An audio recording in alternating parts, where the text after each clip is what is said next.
On Netflix, I watched Lost in Space from 1998, a movie that seems to be forgotten about. I think that the most notable thing about this movie is actually that this movie was the first to bump off Titanic. Yeah, Titanic comes out in 1997, is at the top of the box office until March. I shit you not. And then this movie bumps it off. I'd actually had rented this movie through like a on-demand type system at a hotel when I was, I think I was staying at a Harrah's casino in Kansas City. And this was one of the available options. My brother and I watched it. And, you know, this movie is okay. Some of the effects age, you know, earlier CGI. And I don't even know if you could really call this earlier. I mean, a lot of people had their CGI together in the late 90s. So some of this is unpolished. Ship effects don't look that great, but hey, there's miniatures also. Miniatures work good. There's so many bugs around here. I'm sure they're getting in your guys' way. Gotta outrun the bugs. So, yeah, the effects have some problems, but there's some where they showed good detail to them. Matt LeBlanc is this major. It's in the future. He's like a fighter pilot in space, protecting this, I guess, the United Nations from terrorists. They say they're terrorists against some conflicting org, I guess. So they're building these gates that allow them to navigate hyperspace, and that way they can travel beyond our galaxy, and that works out. But the first subject to go through here are the Robinson family. John Hurt plays the dad. He has a kid, Will Robinson. Lacey Chabert is Penny, teen girl who basically has a video blog called Penny Vision. I would think she'd be pretty popular. You know, if everybody in the world knows that you're going into space for this important mission, I would think she'd have a lot of viewers and stuff. Maybe they could have elaborated on this more, or hell, maybe that would have taken it out of the movie. I don't know. He also has kind of a secret older daughter, one of the doctor aboard the ship, Heather Graham. And that's why we're watching this, because this ties in with that license to drive connectivity here of Heather Graham. This is after she sold her soul in Boogie Nights, just after that. And so she's getting roles and stuff. And this, and that selling the soul also leads to Austin Powers, The Spy Who Shagged Me. And there we go. Well, they're on their way up into space, but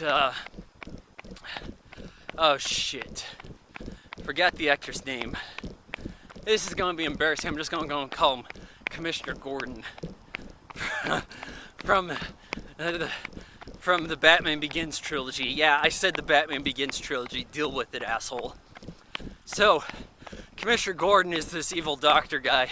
He's supposed to have these people killed, but as like a insurance policy, he programmed this robot to kill them, but his handler then sabotages basically his iPhone hologram to kill him. I don't know about this. Kind of a stretch. So he's stuck aboard the ship because the thing didn't kill him. It got it off of his chest quick enough, but it burned his hand up. And they head into hyperspace and everything's going smooth.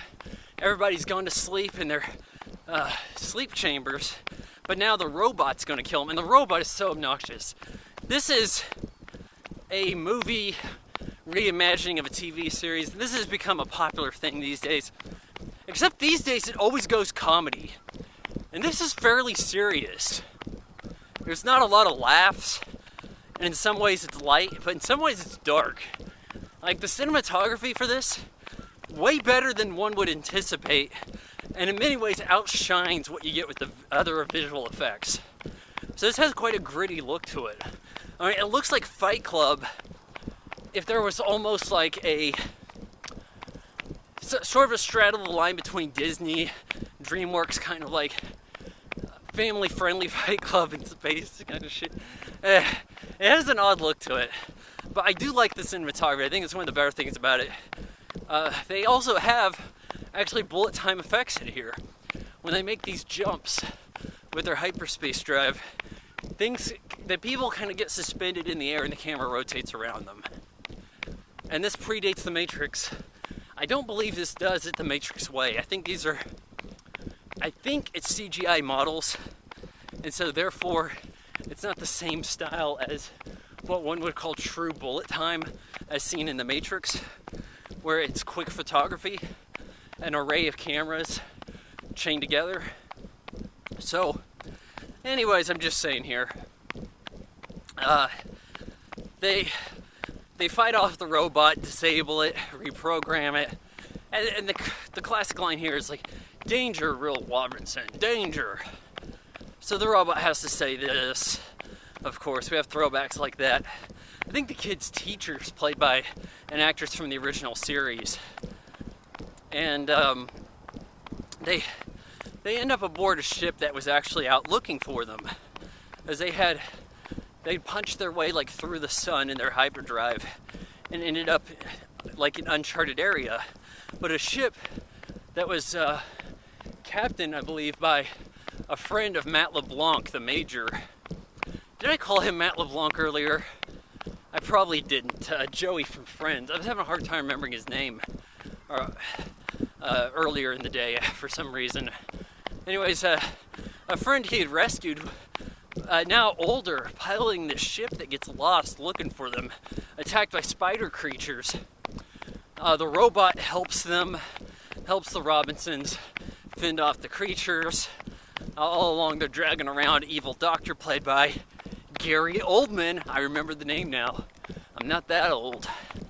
Not old enough to be an old man. Gary Oldman. So, they're going about this business fighting off these spiders. They get away, but they have some kind of core issue. They crash land on a planet that has a time bubble around it. This bubble is expanding. It's making the planet's loosening up. They think that there's some radioactive cores that they need to get their ship out of the orbit. They have to go inside there to retrieve. For whatever damn reason, Gary Oldman needs to be involved too. The girl's also wife is I think her character's Marine. It's Mimi Rogers, first ex-Tom Cruise. And one of the most prominent things you really notice about this movie, like on the posters, everybody had these weird tight rubber outfits, and Mimi Rogers, it's like, bam! Heather Graham's there too, and she's not slacking, but like, compared to Mimi Rogers, I mean, it's like almost obscene. Keep that in mind. And yeah, as far as the art direction here, I got all these bugs around me. Very bulbous, a lot of rounded stuff, a lot of inspiration from that first iMac in the design of everything you can kind of see here. It's the most high-scale mid-late 90s spaceship you can think of. A lot of those big plastic parts like that, rubberized everything. They go into the center here. They get knocked out by a robot, takes them in to this guy, and they're like, "Who is this?" "Oh, hey, it's Will Robinson. You left us behind, Dad," and Matt LeBlanc. And now I'm gonna go back in time and stop this from ever happening. No, wait, you can't do that. If you go to Earth, who knows what could happen? Be a chain of events that unravel Earth with this time travel technology you made. It's like, okay, that's a stretch to get him to stop. Do you really want him to stop and prevent this from happening? I'm not really sure about that being a bad thing. But Gary Oldman was, in the future, Gary Oldman was infected by these spiders, and he becomes one of the worst CGI creatures you've seen since the Scorpion King. What had happened to The Rock in that movie. It's about as bad, despite being a few years older. But you know, they're attempting to do a lot here. There's also a creature they call Blarp, this monkey that was on the ship trying to escape these spiders. For how long, I don't know. But it's an annoying monkey thing there to appeal to kids. Penny kind of takes under her wing. It doesn't do anything useful at all. Zero use. You know, every character in a movie, pro tip, should do something useful. Okay? So if the character doesn't have a purpose, if their whole purpose was provide laughter, that's not good enough. This thing doesn't even provide laughter, and it looks fairly bad. The textures across this whole movie are quite low res by CGI. And I think that you understand that why something like Terminator 2 looked good with CGI, because it wasn't doing textures. They were just mirroring. You can mirror things, you can make liquids. The liquid metal effect, way easier to pull off than trying to give skin and hair to stuff. So that's what you have here, guys. So they end up fighting the spider-infected Gary Oldman, throw him into the time travel thing, but he didn't go in straight or some shit. He gets knocked around sideways. Talk to old Will Robinson, and he's like, hey, go back, save your family, Dad. And he's like, okay, fine, I'll go. But he never had the cores to get the stuff to escape the gravitational pull of the planet. But he tells him, hey, I've seen this before. As he'd witnessed them blow up the ship. Goes back in time to correct this, says, hey, we have to go through the core of the planet. And the effects here are hit and miss. Like, there are some ways that doesn't look too bad. You know, you have explosions at this time that are done with, like, practical effects against composite screens. And they're put into the film.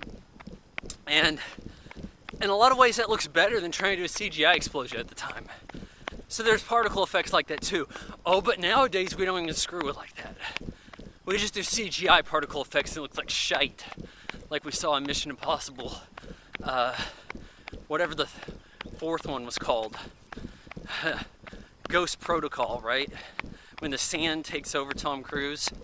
Yeah, I brought this back around to Tom Cruise. Wouldn't you know it? So, we have things like that going down here. They get through the planet, escape, but there's a black hole, and they're like, hey, let's just go use the hyperdrive. And I'm thinking, why can the hyperdrive work if you need those cores just to power your other drives? And yet your hyperdrive will work? So they're like, okay, punch it. This is cool. Boom, go through the black hole, roll credits. You know, maybe it's trying to signal, hey, there's more adventures coming, and there weren't. I think there wasn't a lot of interest in Lost in Space. And that happens a lot of times when they dig up something where the kids in the audience, maybe their families weren't really that in tune with it. They weren't looking forward to it. Maybe the adults weren't looking forward to introducing their kids to new characters in this way, or reimagining. Yeah, and that's part of why now we have comedies, because if you fail with the whole reimagining aspect, you can say, well, it's a good comedy. It's funny. It's for adults because it's rated R. And hell, now we have Chips.